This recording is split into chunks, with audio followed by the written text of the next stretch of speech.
গতকাল সকাল থেকে শুরু করে আজ রাত 11টা বাজে মাত্র একটা প্রবলেম সলিউশন করেছি, তাও আবার এআই ইউজ করার পরে। ও তো দুপদাপ করে কাজ করে ফেলতে পারে, আমি প্রিমিয়াম মডেল ইউজ করি। সো সে দুপদাপ করে কাজ করে ফেলতেছে, নো প্রবলেম, বাট কাজটা হচ্ছে না। তারপরে আমি ডিবাগ করা শুরু করলাম। ডিবাগ করার পর থেকে ব্রাউজার ডেপটুল থেকে ওকে, সো এই যে দেখতেছেন এই হিজিবিজি এই জিনিসগুলা কপি করে দিলাম যে এইখানে টার্গেট নোডটা তোমাকে কি করতে হবে, এই টার্গেট নোড থেকে তোমাকে বের করতে হবে, এটা ফাইন্ড করতে হবে যে প্যাকেজ আছে এখান থেকে। সো সে এটা কি করলো, সো জাস্ট কমান্ডটা দিছি, তাপ করে ফেলছে।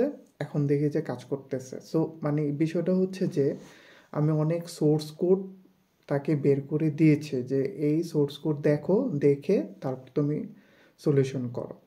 বিষয়টা হচ্ছে যে আমি যদি, ও তো এখানে শত শত লাইনের কোড করেছে। কত লাইনের কোড আছে? 313 লাইন। সো এখন কোথায় প্রবলেমটা হচ্ছে, কোন জায়গা থেকে কাজটা খুঁজে পাচ্ছে না, করতে পারতেছে না, এই জিনিসটা ফাইন্ড আউট করাটা খুবই ইম্পর্ট্যান্ট। সো আলহামদুলিল্লাহ এটা ফাইন্ড করতে পেরেছি আমি। সো এআই করে কি ইলিটারেট সফটওয়্যার ইঞ্জিনিয়ার তৈরি করতেছে এখন, যে আসলে আমরা সফটওয়্যার বানাই ফেলতেছি, কিন্তু এই সফটওয়্যারের ভিতরটা কিভাবে কাজ করে এক্সপার্ট লেভেলের আমরা কিছু আসলে জানি না। বর্তমান যুগটা এরকম হয়ে গেছে, বাট আমাকে অবশ্যই ডিবাগ করার ক্যাপাবিলিটিস থাকতে হবে, যাতে যা করতেছে যাতে এটা আমার নখ দর্পণে থাকে, তাহলেই একটা প্রবলেম সলিউশন করা যাবে, আদারওয়াইজ প্রবলেম সলিউশন করা যাবে না। যেমন এইখানে সে এই যে মানে কত কত ফাইলে সে এই প্রত্যেকটা ফাইলে সে আপডেট করেছে।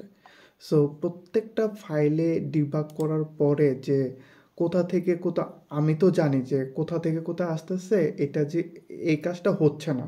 সো এটা কোথাকার সমস্যা হইতে পারে I know. So that's why আস্তে আস্তে করে যে এটা আমিও চিন্তা করতেছি, কারণ প্রত্যেকটা প্রবলেমই হচ্ছে নিউ। যদি আগে যদি এটার সলিউশন করা থাকতো তাহলে কিন্তু সময় লাগতো না, তাহলে জাস্ট বলে দিতাম এটা এটা করো। প্রত্যেকটা প্রবলেমই অনেক নিউ, এর জন্য আমাকেও ডিবাগ করতে হয় যে আসলে কিভাবে এটা সলিউশন করব। আমি ওকে রোড ম্যাপ দিয়ে দিই, ওর থেকেও আইডিয়া নিই ও কী করতে চাচ্ছে, এটা করছে তো এটার সাথে এটাকে ম্যাচ করো। আবার কিছু সোর্স কোড দেখি যে এই সোর্স কোডটা এভাবে করছে, তুমি কি এটা বেস্ট প্র্যাকটিসটা তুমি করতে পারবা কি না। এভাবে করার পরই একটা সলিউশন দাঁড় করানো হয়।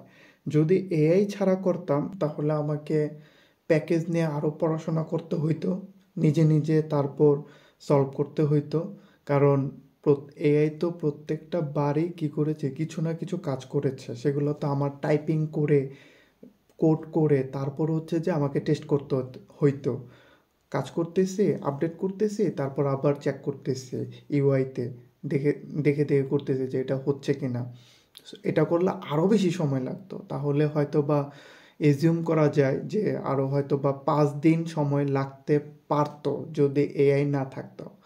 সো এআই আমাদের জন্য ব্লেজিং, আমাদেরকে এআইকে এমব্রেস করা উচিত, এআইকে আলিঙ্গন করা উচিত, এবং এআই আমাদের কাজের পরিধিটা এআইয়ের সাথে হওয়া উচিত। যত বেশি পারা যায় আমাদেরকে এআই ইউজ করতে হবে। সো হইতে পারে আমি ডেভেলপার, সো আমি আমি আমার কাজে এআই তো ইউজ করা, এআই ছাড়া এখন নেক্সট টু ইম্পসিবল কাজ করা। সো আমাদেরকে ডেভেলপমেন্ট স্পিডের কথা মাথায় রাখতে হয়। আপনাদেরও উচিত যে এই এআই ইউজ করা, হইতে পারে লার্নিং, ইংলিশ লার্নিং, যে কোনো কিছু লার্নিংয়ের ক্ষেত্রে এর একটা গুরুত্বপূর্ণ ভূমিকা আছে। সো আমাদেরকে এবং যে কোনো কাজের মধ্যে আমাদেরকে এআই ইউজ করতে হবে।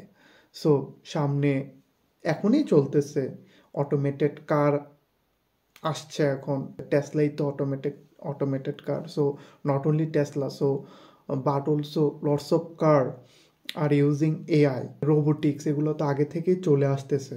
সো এআই নতুন না, কিন্তু এখন বেশি একটা বুমিং, যে এআই খুব বেশি আমরা দেখতেছি এখন। এই সুযোগে আমাদেরকে অবশ্যই আমাদের কাজের মধ্যে এর একটা কি বলে এর ইউজ কেস থাকতে হবে। আমাদের কাজটা যাতে আমরা এআই ইউজ করে করি, যাতে আমরা এআইয়ের সাথে কমফোর্টেবল হই, যাতে কাজটা আমরা দ্রুত করতে পারি, আমরা নতুন নতুন কিছু শিখে খুব তাড়াতাড়ি এক্সপার্ট লেভেলে চলে যেতে পারি। That's it. সবাই ভালো থাকবেন, দোয়া করবেন। টিল দেন, আল্লাহ হাফেজ।